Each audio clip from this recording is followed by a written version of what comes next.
Hi everyone, welcome back. It's lots to talk about.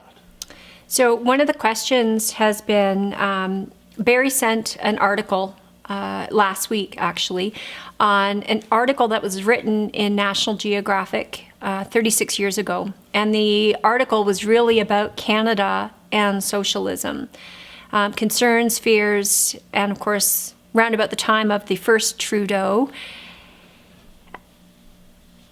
I've had a number of conversations with a number of my friends, colleagues, and I think we've almost gone past calling it socialism.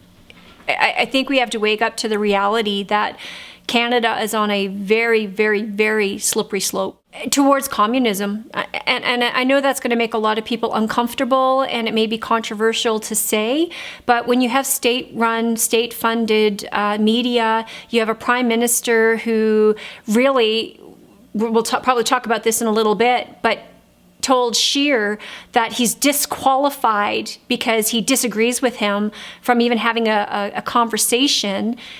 Where does that leave us? Are we living in a dictatorship? Is it whatever Trudeau says goes?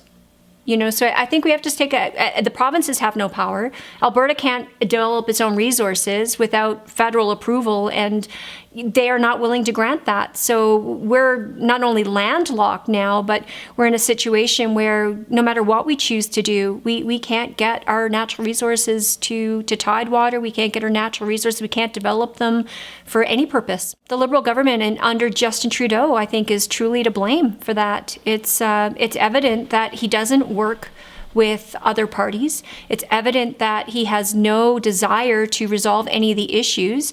It's evident, I think, in his actions that he is more interested in getting a seat at the UN than he is in dealing with the issues in his own country. Well, that becomes the issue. Is I don't believe that Canadians honestly believe that they could see the state of affairs in Venezuela happen here.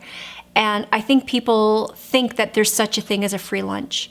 There is no such thing as a free lunch. As nice as that might sound, oh, I can promise you this, I can give you that, it's not true. And it's not the government's responsibility to take care of people from a standpoint of, well, here's your welfare check, and here's your social assistance, this and your that, and all these social programs, they come at an expense. And people don't, I think, have become so disconnected between the reality of there's a price that needs to be paid, and freedom needs to be defended on a daily basis in every action that every individual takes.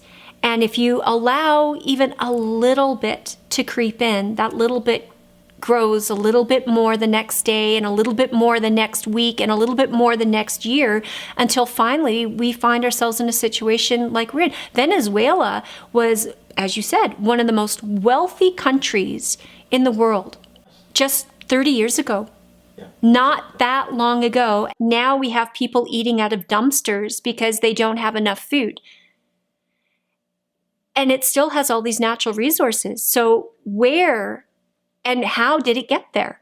And how it got there was because people believed that the government could give them everything they ever dreamed of. That the government somehow knew better than they know for themselves. And we've learned in the free world already, North America, Canada, the United States, that prosperity and even equality, closing the gaps, means you have to have a free market economy, not a manipulated economy. And that means that individuals have to have choice. Individuals have to make a decision each and every day to vote with their dollars what works best for them. If you want to hand your power over to a government that says, I'll make that decision for you, are you 12? So either you're an adult and you're going to act like one, and that means we have to make some hard decisions and we have to accept reality for what it is. It's not utopia. The world doesn't live in this idealistic theory of everybody is exactly the same. As a matter of fact, I wouldn't want everybody to be exactly the same. How boring would that be? And I get to see people living on the street and homeless and poverty and the disparity that's happening between those who have and those who have not is a hard pill to swallow, but that's reality. So we need to work with what we have from a realistic standpoint. And the only way we're going to reverse the tide and reverse some of these problems, I think, is to give back the power to the people and to take and to restrict the power of the government. It's the government that enables a lot of these institutions and a lot of these large supposedly capitalistic corporations to stay in power. They lobby the government for rules and regulations that prohibit what we as individuals can do, what you and I as people can do. And that's not a free market society. When I can go to the government and shut everybody else out just because I have, the means to do so, take away the government's authority and the ability to do that, and you disempower them.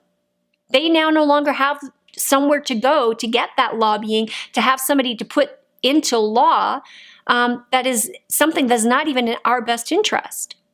But Canadians have to start taking an interest in politics again, and Canadians have to start demanding their freedoms back. And right now at this stage, I wouldn't mind seeing somebody push to say that the Liberal government currently, as it stands today, there's no confidence there.